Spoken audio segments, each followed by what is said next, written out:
안녕하십니까. 네, 반갑습니다. 자, 오늘은 점유권부터 보겠습니다. 자, 페이지는 260페이지입니다. 260페이지요. 개념부터 좀 보죠. 자, 점유라는 게 뭐냐? 자, 동그라미 1번 단락에서 점유란 사회관념상 어떤 사람의 사실적 지배에 있다고 보여지는 객관적 관계를 말하는 것이다 라고 되어 있죠. 그러니까 사실상의 지배라고 하는 걸 하면 점유권을 인정을 해주겠다는 거죠. 사실상의 지배.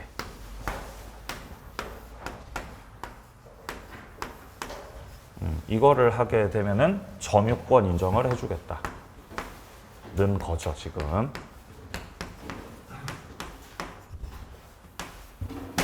자, 근데 여기서 말하는 사실상 지배라고 하는 것은 일단 현실적 지배를 말해요. 현실적 지배.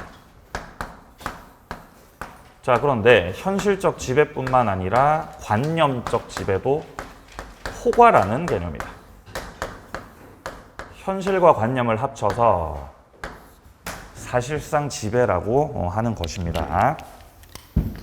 자, 그게 이제 밑에 동그라미 1번에서 아까 봤던 단락에서 두 번째 줄 오른쪽에 이런 말이 나옵니다. 물건을 물리적, 현실적으로 지배하는 것만을 의미하는 것은 아니다라고 되어 있죠. 그러니까 현실적 지배뿐만 아니라 뭐가 또 포함된다는 거죠. 관념적 지배도 포함이 된다라는 맥락입니다. 자, 그리고 동그라미 3번을 보고 가야 됩니다. 건물 소유자가 현실로 건물이나 대지를 점거하고 있지 않더라도 건물의 부지에 대해서 점유권 인정을 해줍니다. 자, 토지를 갑이 소유하고 있을 때 갑이 소유하는 토지에 대해서 을이 무단으로 신축하였을 때 무단 신축. 자, 그럼 어쨌든 을이 무단으로 건물을 신축했다고 하더라도 을은 이 건물의 소유권을 취득하게 됩니다. 자, 그러면 을이 건물주가 되었고 이 상태에서 이 건물에 세입자가 들어왔을 때 병이 건물 임차인이에요.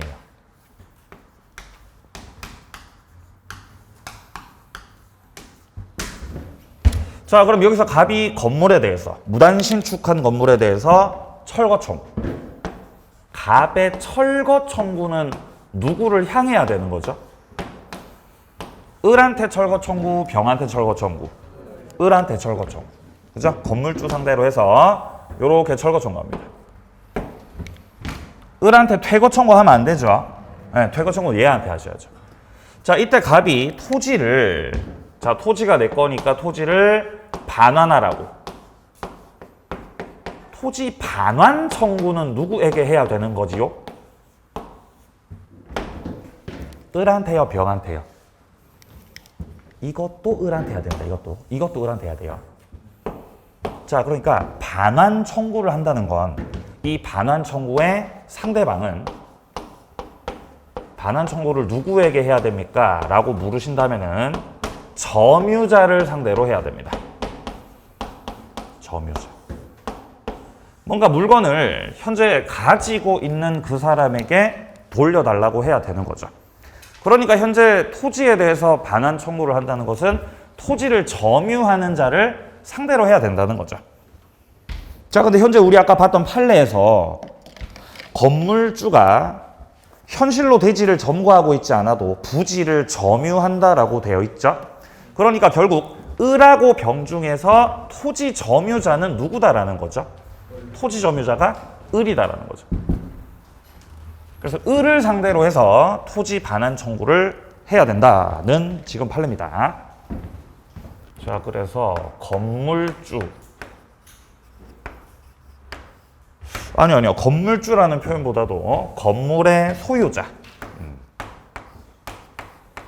건물의 소유자는 건물 밑에 깔려있는 부지, 그 토지에 대해서 점유권을 가지고 있는 자다. 토지 점유자이다 라고 하면 맞는 말이죠. 건물 소유자가 곧 토지 점유자다. 자, 그러면 건물 소유자 말고 현재 임차인 병을 생각해 보면 건물을 점유하고 있는 사람, 건물을 사용하고 있는 사람, 세입자 같은 경우는 토지 점유자다, 토지 점유자 아니다. 아닙니다. 아닙니다. 그러니까 저 병상대로 해가지고 반환 청구를 하는 게 아니다라는 거죠. 뒷문장에 그런 말이 나오죠. 건물에 소유권 없는 자가 건물에 거주를 하는 경우라고 해도 부지를 점유한다고 볼 수는 없다는 겁니다. 관념적인 지배입니다. 자, 내려갑니다. 자, 이제 양괄호 2번에 보시면 점유에 관념화가 나오죠. 여기서 두 사람을 잘 비교해야죠. 점유 보조자하고 그다음에 간접 점유자입니다. 자, 먼저 점유 보조자 같은 경우는 195조를 보게 되면 가사상 영업상 기타 유사한 관계에 의해서 타인의 지시받아서 사실상 지배를 할 때 그 타인만 점유자로 한다라고 하죠. 자, 그러니까 타인이 있고 그 타인 쪽에서 누군가에게 지시를 하고 타인으로부터 지시를 받아서 현실적 지배를 하고 있지만 이때는 지배받는 사람 말고 지시 내리는 그 타인만을 점유자로 한다는 거죠. 그래서 지시받는 사람, 지시를 받는 사람은 점유자가 아니다라는 겁니다.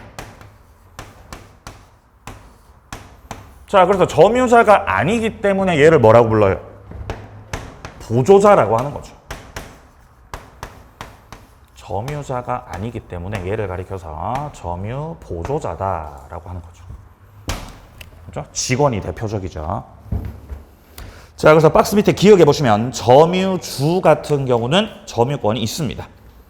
점유주는 지시를 받는 사람, 지시 내리는 사람, 지시 내린 사람입니다. 자, 그럼 니은의 보조자 같은 경우는 지시를 받는 사람입니다. 점유권이 없습니다. 그러니까 오른쪽에 점유 회수도 할 수 없다는 거죠. 회수를 못 한다는 거는 점유 보호 청구권 행사를 할 수 없다는 뜻입니다. 자, 비교해서 오른쪽입니다. 동그라미 2번에 간접 점유입니다. 194조 지상권, 전세권, 질권, 사용대차, 임대차, 기타 관계로 타인으로 하여금 물건을 점유하게 한 자, 간접으로 점유권이 있습니다. 자, 어쨌든 이 간접 점유자도 점유자라는 걸 잘 파악하시면 되겠어요. 그래서 우리가 비교를 할 때 점유 보조자하고 그다음에 지금 보고 있는 간접 점유자하고 둘을 잘 비교해야 돼요. 일단 절대로 까먹으면 안 되는 건 간접 점유자는 점유자다, 점유자 아니다. 점유자 맞습니까? 네, 점유자 맞습니다. 분명히 점유자입니다. 그러니까 점유자가 맞다는 건 점유권이 간접 점유자에게 있다는 거죠. 점유권이 있다. 자, 그러면 점유 보조자는 점유권이 있습니까? 없습니다. 없습니다. 자, 그러면 점유권 있냐 없냐에 의해서 이제 물권적 청구권에 해당이 되는 점유 보호 청구권을 행사할 수 있습니까? 를 물었을 때 간접 점유자는 당연히 행사 가능하죠. 근데 보조자 같은 경우는 행사를 하실 수가 없다는 것이 행사 못한다. 자, 그리고 좀 더 나가서 그러면 물권적 청구권의 상대방이 될 수가 있느냐? 예? 상대방이 될 수가 있느냐? 보조자 같은 경우 상대방 될 수가 없지요. 왜냐면 상대방 되려면 점유자여야 되거든요. 그래서 간접 점유자도 상대방이 될 수가 있지요. 보조자는 상대방 될 수가 없습니다. 자, 그리고 자력구제권은 자력구제권은 반대지 않습니까? 자력구제권 쫓아가서 뺏어오기. 점유 보조자는 자력구제권이 있지만 간접 점유자는 자력구제권이 없는 것입니다. 다 알고 있던 거죠? 알고 있던 거죠. 자, 그럼 예를 들어서 갑이 소유자고 을이 임차인이에요. 을이 임차인이에요. 자, 근데 이제 존속기간이 종료가 되고 나서, 존속기간이 다 끝나고 나서 기간 만료됐습니다. 기간 만료. 자, 기간이 만료되고 나서 을이 여기서 갑의 동의도 받지 않고 마음대로 전대차를 해버린 겁니다. 그러면 무단전대차한 거죠. 무단전대차. 무단전대차는 유효예요, 무효예요? 유효? 유효죠. 무단전대차 유효입니다. 자, 그럼 어쨌든 무단전대차가 일단 유효고, 그리고 을이 그러면 전대차 계약을 통해서 현재 전대인입니다. 그럼 병 같은 경우는 무단전차인이 되겠죠. 이미 임대차가 끝났는데 무단전대차를 한 것이기 때문에 갑은 소유자의 지위에서 물건 돌려달라고 반환 청구를 할 수 있겠죠.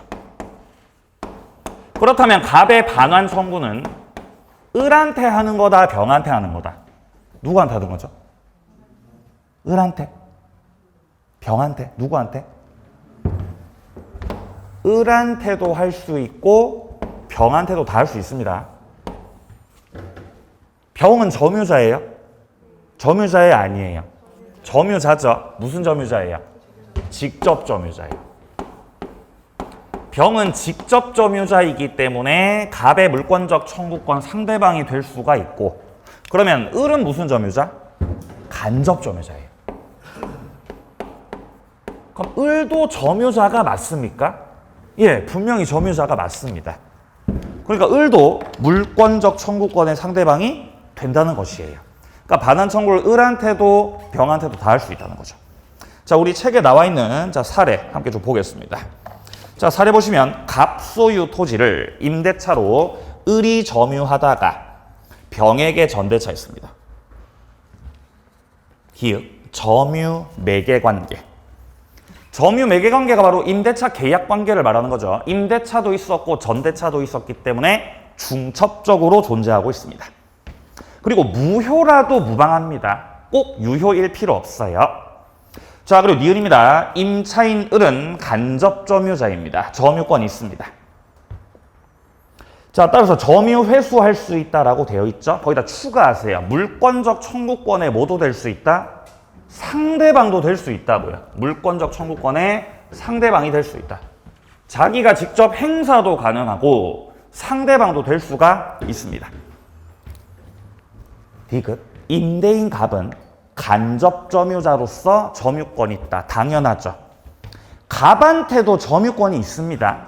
왜냐하면 임대차라는 계약 관계가 존재하고 있기 때문이죠. 현재 사례에서. 자, 그래서 갑도 점유 회수할 수 있고, 자, 리을의 전차인 병, 직접 점유자이고 타주 점유자다. 일단 얘가 직접 점유자인 거 맞습니다. 분명히 직접 쓰고 있습니다. 직접 점유자. 근데 병이 자주라고요, 타주라고요? 타주. 얘 타주 점유예요.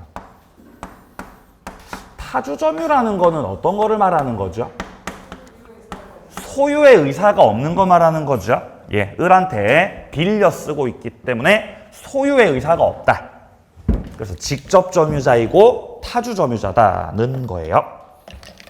자, 이제 내려가서 상속인의 점유입니다. 피상속인이 사망하게 되면 피상속인의 권리, 의무가 상속인한테 이전되는데, 이때 소유권만 이전되는 게 아니라 점유권도 전부 다 이전, 승계가 된다는 거예요. 자, 특히 파란 색깔로 표시된 부분에서 피상속인의 사망 사실을 알았든 몰랐든 점유는 승계되는 것이다. 자, 이제 종류로 내려갑니다. 종류. 자, 이제 여기서부터가 본격적인 시험에서 물어보는 부분입니다.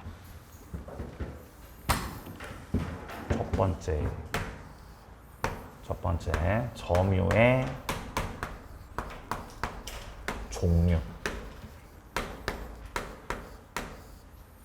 자, 그리고 점유의 종류를 정리하면서 여기서 점유의 추정력도 함께 묶어서 정리를 해보겠습니다. 추정력. 자, 그리고 이제 효력 파트에서는 두 번째 점유자하고 그 다음에 회복자 간의 관계, 여기를 볼 겁니다. 점유자, 회복자 관계.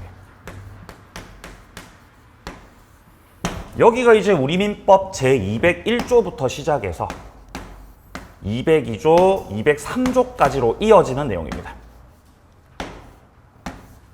그리고 세 번째 점유권 파트에서 제일 마지막에 등장하게 되는 점유, 보호 청구권. 자, 점유보호 청구권 같은 경우는 204조부터 시작해서 206조까지로 이어집니다. 204조부터 206조. 자, 요 순서대로 해서 점유권 파트 이제 본격적으로 보겠습니다. 자, 첫 번째입니다. 점유의 종류에서 제일 처음에 나오고 있는 게 자주점유와 타주점유입니다. 자, 일단 자주점유라고 하는 것은 소유의 의사를 가지고 있는 것을 말합니다. 자, 동그라미 2번으로 내려옵니다. 판단 기준, 자주인지 타주인지를 판단할 때는 주관적으로 판단을 하는 것이 아니고 객관적 판단을 하게 된다. 자, 밑에 3번입니다. 입증 책임. 자주점유인 것으로 추정됩니다. 그러니까 스스로가 자주점유라는 거에 대해서 입증, 증명할 책임 없는 거죠. 오히려 상대방 쪽에서 악이다. 죄송합니다. 악이가 아니라 타주다라는 거에 대한 반대 입증 책임이 있습니다. 자, 밑에 동그라미 4번이요. 자주와 타주의 구별입니다. 자, 첫 번째. 매수해서 점유하는 자. 얘가 바로 미등기 매수인이 되겠죠. 아주 대표적인 자주점유입니다. 자, 두 번째. 경매받아서 점유를 하고 있습니다. 결국 맥락은 똑같습니다. 돈 주고 샀다는 거죠. 매매를 해서 매수했든지 경매를 통해 내가 낙찰을 받았든지 둘 다 소유의 의사가 있는 거죠. 그러니까 무슨 점유? 자주점유. 자, 그리고 세 번째 줄에 임대 얻어서 점유를 한다. 임차인을 말하는 거죠. 빌려 쓰고 있는 것이기 때문에 타주점유. 자, 그리고 무단으로 권한 없이 점유를 하고 있다. 무단점유라는 게 밝혀졌습니다. 이러면 자주점유 추정력이 깨져버리기 때문에 타주로 바뀝니다. 타주로.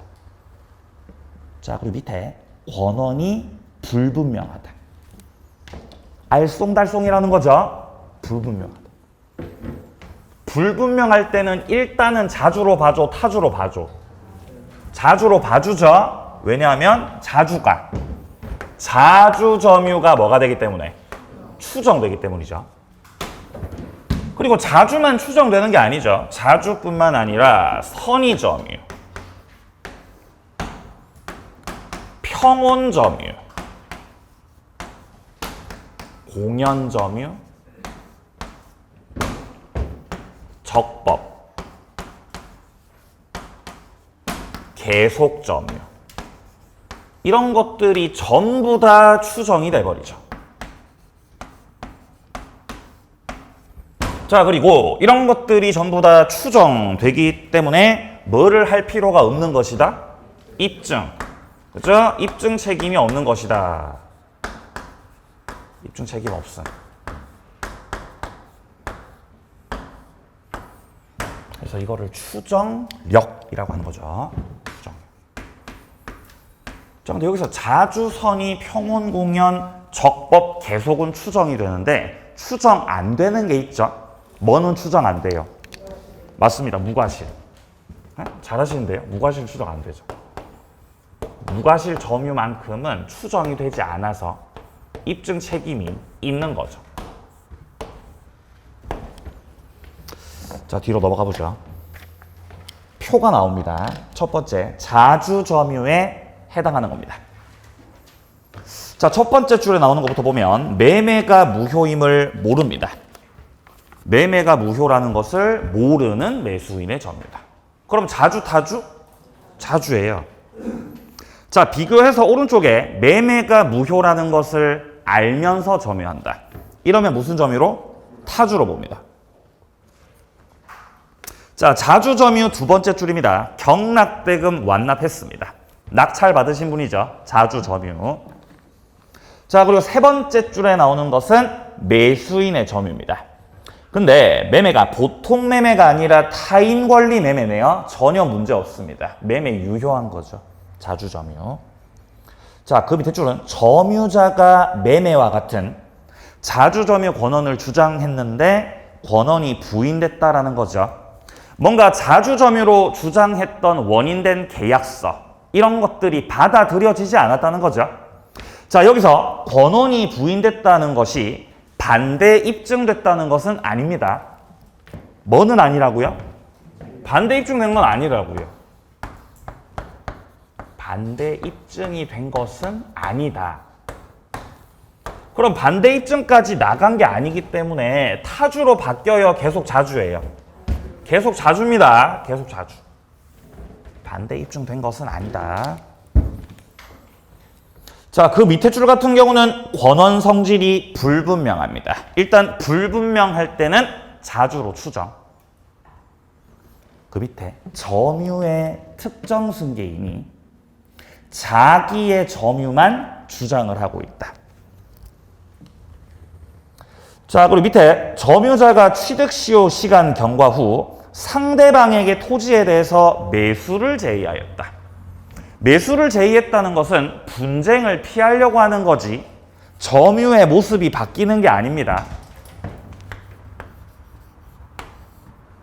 을이 시효를 완성했어요.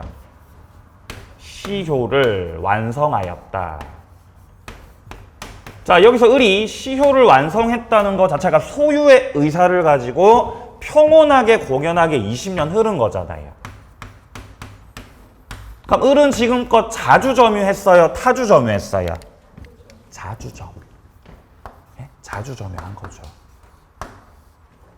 이렇게 자주점유를 했었던 을이 자주점유를 했었던 을이 갑한테 가가지고 선생님, 제가 선생님 땅에 대해서 등기 안 넘겨주실 것 같으니까 제가 매수를 제의합니다, 선생님.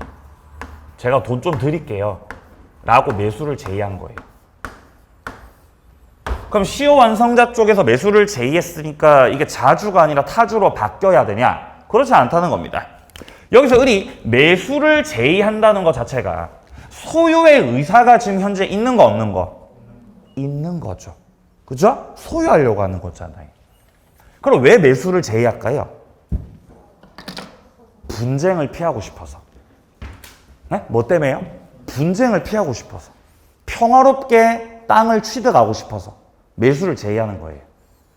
물론 뭐 다 주진 않겠죠. 그죠? 예. 자, 오른쪽 칸으로 갑니다. 타주 점유에 해당하는 경우입니다. 첫 번째 줄은 아까 봤고요. 두 번째 줄 목적물에 인도 의무를 지고 있는 매도인의 점유입니다.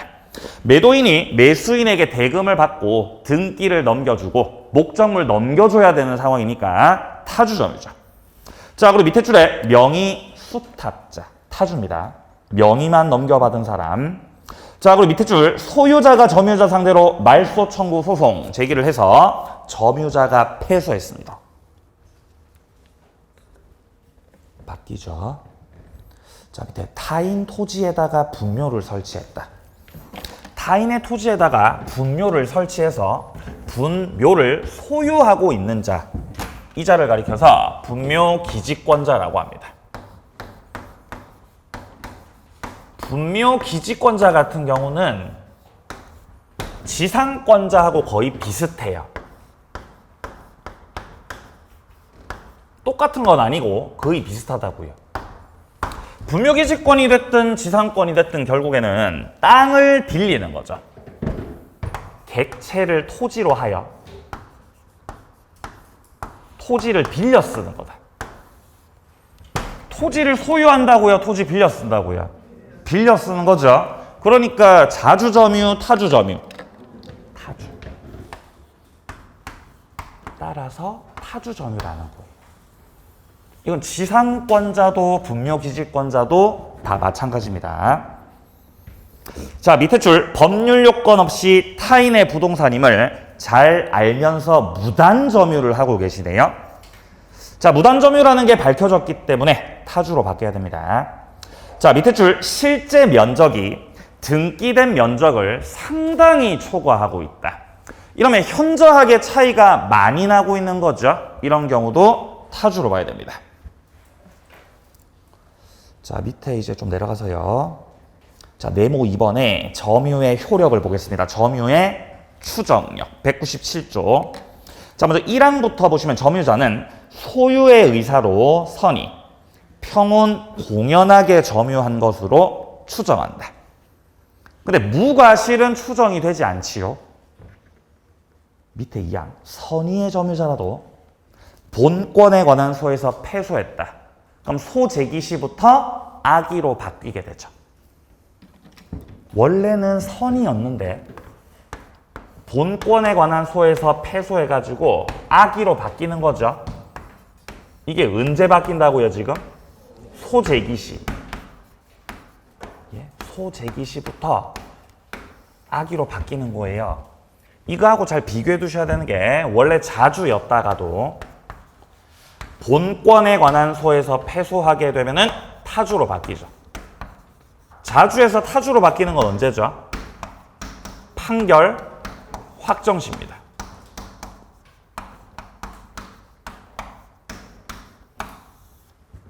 네, 이 두 가지 바꿔서 출제하니까 헷갈리지 마시기 바랍니다. 자, 그 다음에 오른쪽에 양괄호 2번을 확인합니다. 권리 적법의 추정이죠. 제200조입니다.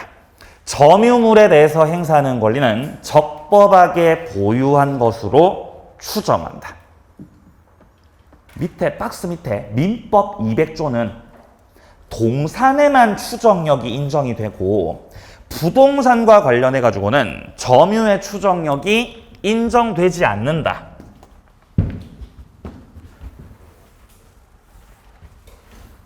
지금 우리가 보고 있는 200조는 점유의 추정력입니다.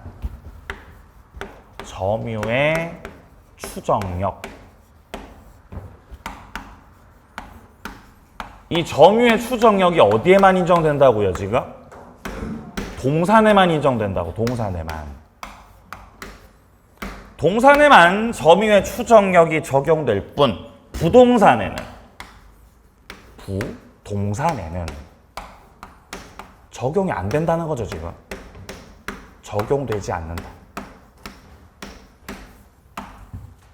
왜 점유의 추정력이 부동산에는 적용이 안 되냐 하면요. 이 부동산 같은 경우는 등기를 하기 때문에 등기의 추정력이 인정됩니다.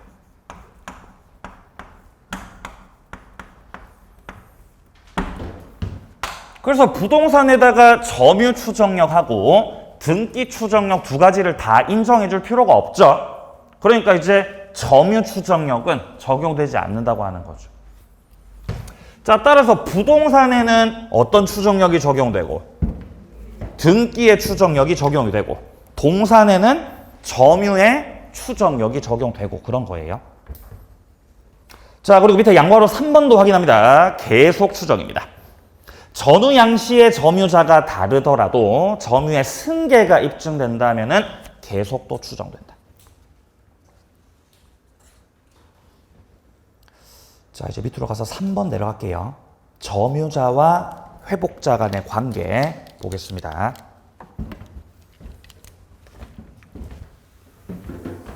점유자, 회복자 관계.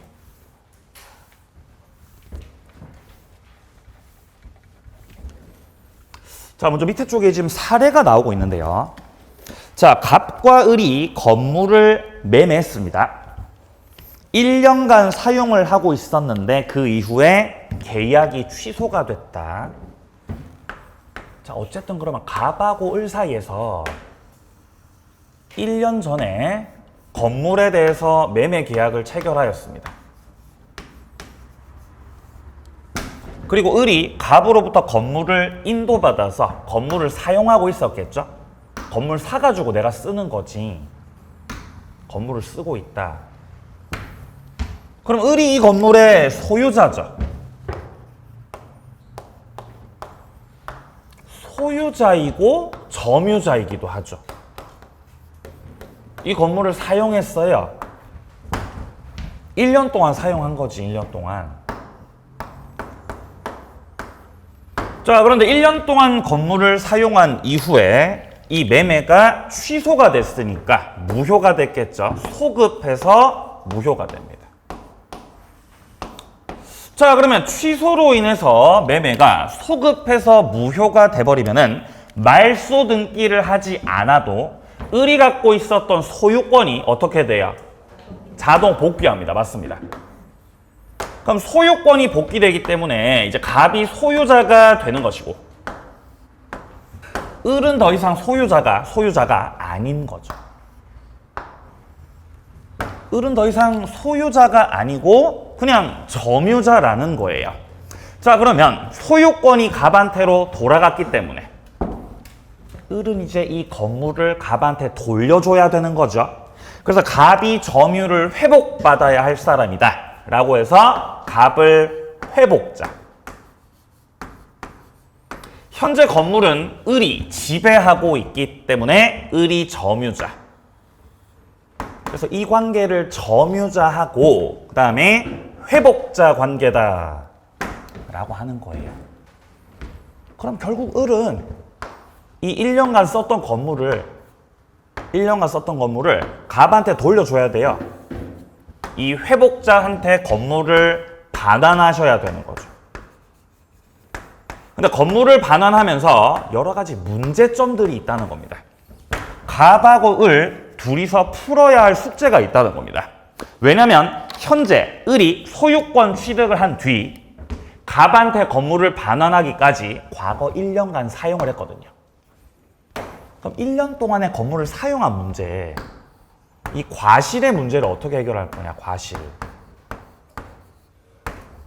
그러니까 갑이 건물을 반환하면서 사용료도 같이 줘야 되는 것이냐, 안 줘도 되는 것이냐의 문제. 그게 첫 번째, 과실 취득의 문제.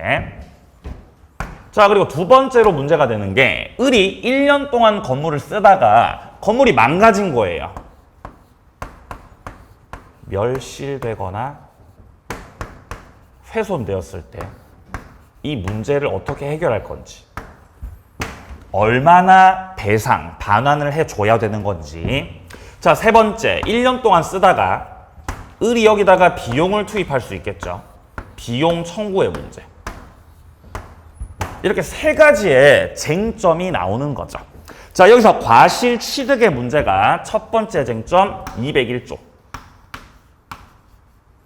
목적물 멸실 훼손에 대한 책임 202조.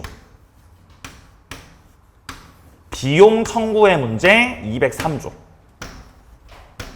이렇게 세 가지의 쟁점이 있는 거예요. 책에 그렇게 나오고 있죠. 자, 쟁점 201조 먼저 보면 을이 1년간 건물을 사용, 그 얻었던 이익은 반환을 해야 되는 것인가. 202조 점유자 을이 과실로 건물을 멸실시켰을 때 어디까지 책임을 져야 되는가. 멸실훼손. 자, 그리고 세 번째가 203조 을이 건물 수리비 1,000만 원을 지출했을 때 갑에게 과연 그 비용에 대해서 청구할 수 있는지의 문제입니다. 자, 뒤로 넘어가세요.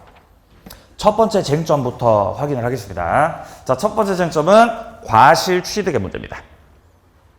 201조 1항 선의의 점유자는 과실을 취득한다. 그러니까 선의의 점유자는 취득을 해요, 못해요? 과실을. 취득을 한다는 거죠. 선의의 점유자는 과실을 취득을 한다. 자, 반면에 2항의 악의의 점유자는 수취한 과실을 반환해야 되고 소비하였거나 점유자의 잘못으로 인해서 훼손시켰거나 수취하지 못했다면 그 과실의 대가를 보상해야 된다. 자, 그러니까 악의의 점유자 같은 경우는 과실을 취득을 해 과실을 반환해야 돼. 반환해야 되죠. 과실 취득권이 없다는 겁니다. 자, 그래서 과실 취득의 문제는 선의는 과실 취득권이 있고 악의는 없는 것이다. 자, 4방입니다. 전항의 규정은 폭력 또는 음비 점유자에 준용한다. 자, 밑에 동그라미 1번입니다. 선의의 점유자. 토지를 매수해서 점유하던 매수인이 매매가 취소된 경우처럼 과실수취권 포함하는 권원이 있다고 오신한 점유자를 말한다.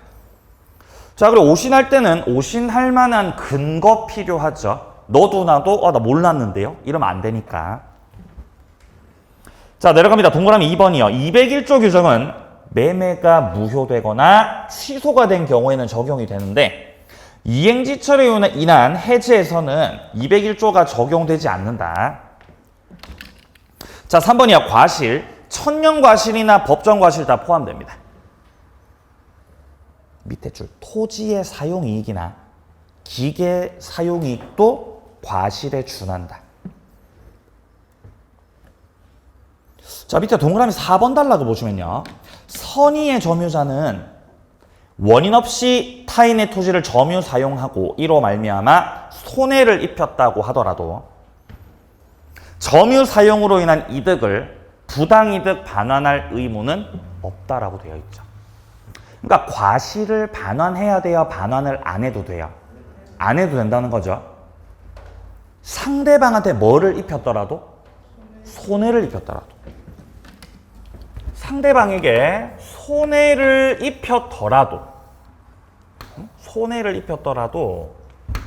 어쨌든 그 점유자가 선의의 점유자면은 과실을 취득할 수 있다 없다? 취득할 수 있다는 거죠.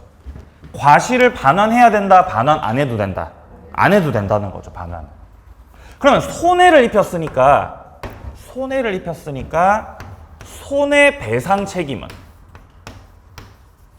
손해배상 책임은 져야 돼, 안 져도 돼? 이건 져야죠. 손해배상 책임은 져야겠지요. 근데 과실을 반환해야 되냐? 그건 아니라는 겁니다. 과실을 반환할 필요는 없다. 뭐를 입혔더라도? 손해를 입혔더라도. 자, 들어갑니다. 두 번째 쟁점입니다. 멸실됐을 때 책임의 범위입니다. 202조. 자, 1항에서 점유물이 점유자의 책임 있는 사유로 인해서 멸실되거나 훼손됐을 때 악의의 점유자는 손해 전부를 배상해야 된다. 2항입니다. 선의이고 자주인 점유자는 현존 한도에서 배상하여야 한다. 3항, 소유의 의사가 없는 점유자는 선의라고 해도 전부를 다 배상해야 된다. 자, 결국 멸실 훼손의 문제는 이렇게 풀어지는 거죠. 자, 점유의 모습이 자주 점유인 것도 있을 것이고 그리고 타주 점유인 것도 있을 것이에요. 자, 그리고 자주 타주뿐만 아니라 선의, 악의도 있겠지요. 이렇게 있고 결국 경우의 수는 4가지예요. 경우의 수 4가지. 자, 요런 상태에서 선의이면서 자주다. 선의이면서 자주다. 여기에 해당됐을 때가 현존 한도에서 반환. 그리고 그 나머지에 해당됐을 때는 전부를 다 반환하는 거죠. 아무리 선의라고 하더라도 타주라면은 전부 다 반환. 자주라고 하더라도 악이면 전부 다 반환.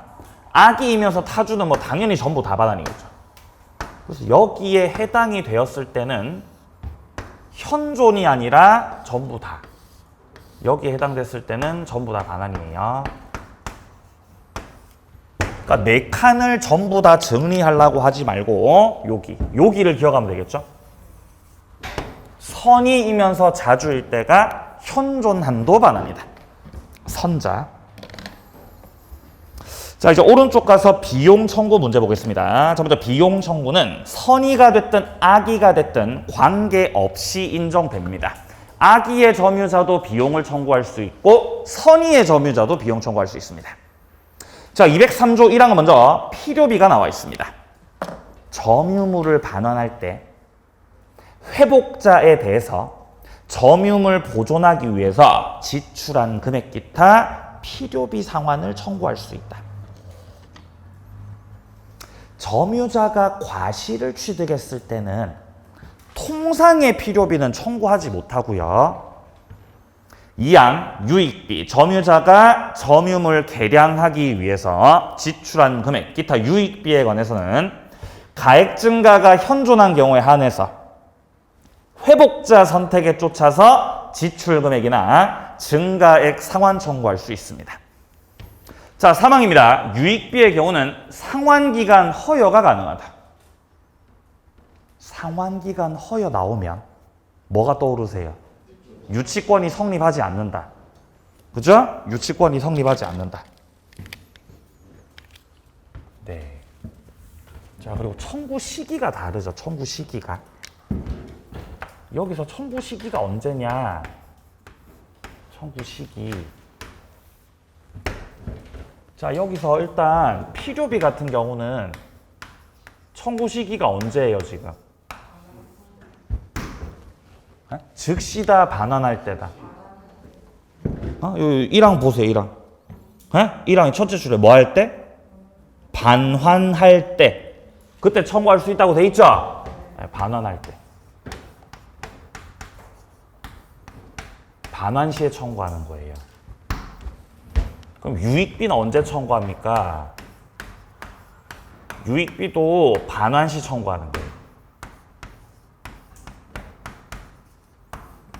아니, 필요비는 즉시 청구하고 유익비는 종료시 청구 아니었습니까? 아, 그거는 임대차에서. 그거는 임차인의 비용 상환 청구가 그렇습니다. 임차인의 비용 청구, 필요비 같은 경우는 즉시 청구. 유익비 같은 경우는 종료시 청구. 이게 달라요. 그럼 지금 우리가 보고 있는 건 임차인의 비용 청구가 아니라 점유자의 비용 청구. 다르죠.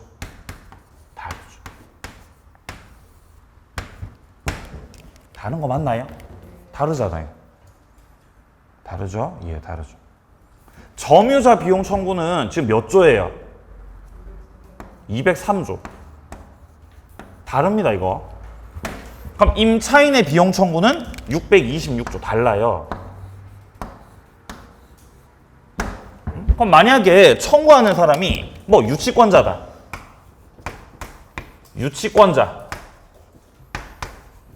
유치권자는 필요비를 언제 청구합니까? 언제든지요. 언제든지 청구 가능한 거예요. 설마 유익비도요? 예, 유익비도 언제든지 청구가 가능하다. 청구 시점 다 다르다는 거예요. 근거 규정이 똑같아요? 다 달라요? 다 다른 거예요. 근거 규정 자체가. 자, 지금 보고 있는 건 203조 비용 청구입니다. 자, 밑에 표를 보시면은 일단 선악을 불문하고 점유자에게 인정된다. 밑에 칸 시기, 점유자 쪽에서 점유물을 반환할 때 인정되는 것이다. 밑에 비교, 임대차에서는 필요비 즉시, 유익비 종료시라고 돼 있죠? 여기서는 아닙니다. 자, 밑에 상대방입니다. 회복 당시에 소유자한테 청구하는 것이다. 자, 동그라미 1번에서 계약 관계가 존재하고 있다면 그 존재하고 있는 계약 관계 속에서의 상대방에게 청구하면 되겠죠. 만약에 임대차라고 하는 계약 관계가 존재하고 있다면 임대인에게 청구하는 거죠. 626조로. 자, 동그라미 2번. 계약 관계가 없을 때. 그때 회복 당시에 소유자한테 청구하는 것이고 이때 쓰이는 것이 203조예요. 자, 밑에 내용에서는요. 동그라미 2번과 3번에서 유익비. 유익비 같은 경우는 상환기간 허여를 할 수가 있죠. 필요비는 할 수가 없습니다. 자, 밑에 표로 내려가세요. 비용 상환 청구의 상대방의 문제. 점유자가 계약관계 등 적법한 점유 권한을 갖고 있지 않다. 지금 첫 번째 칸은 계약관계가 있다는 겁니까? 계약관계가 없다는 겁니까? 지금 계약 관계가 없다는 거죠. 그러면 계약 관계가 없을 때는 몇 조를 가지고 청구한다? 203조 가지고. 계약 관계가 없을 때요. 자, 현재 계약 관계가 없음. 이렇게 당사자 간의 계약 관계가 없을 때 그때 203조 들고 와서 점유자의 지위에서 이 회복자를 상대로 해서 비용 청구를 하게 되는 것이에요. 점유자가 이렇게 회복자 상대로 청구.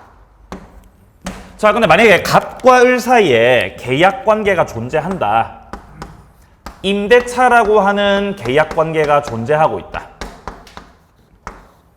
그런 경우라고 한다면은 626조를 갖고 와가지고 임차인의 지위에서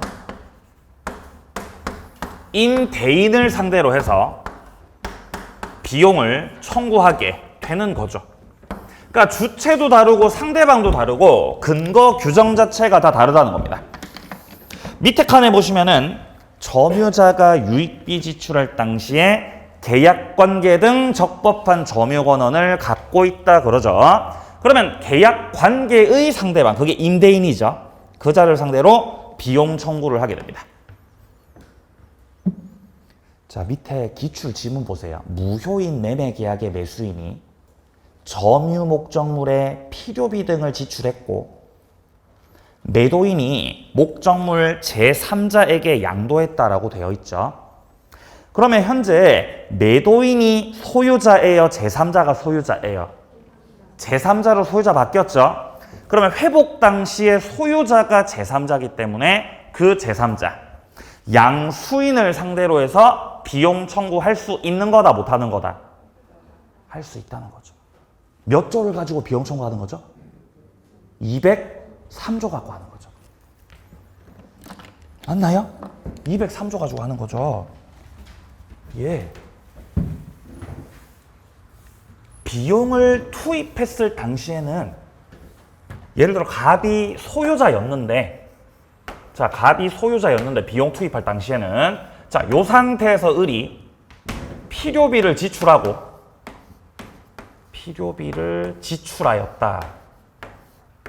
근데 아직 목적물을 갑에게 반환하는 상태는 아니었다. 근데 그 이후에 갑이 매매 계약을 해가지고 소유자가 병으로 바뀌었다는 거지, 지금. 병이 양수인이라는 거죠. 그러면 현재 계약 관계가 없는 상태이기 때문에 을이 비용을 청구할 때는 203조를 가지고 비용 청구를 하셔야 되겠죠. 자, 그리고 203조를 가지고 비용 청구를 할 때 이때는 회복 당시 소유자 상대로 청구하는 거죠. 그럼 현재 을이 물건을 반환해야 되는데 소유자가 누구예요? 병이죠. 병을 상대로 해서 비용 청구를 할 수 있다라고 하는 31의 기출 지문이었습니다. 자, 뒤에 나오는 점유 보호 청구권, 소유권, 여기는 조금 쉬었다가 이어서 보도록 하겠습니다.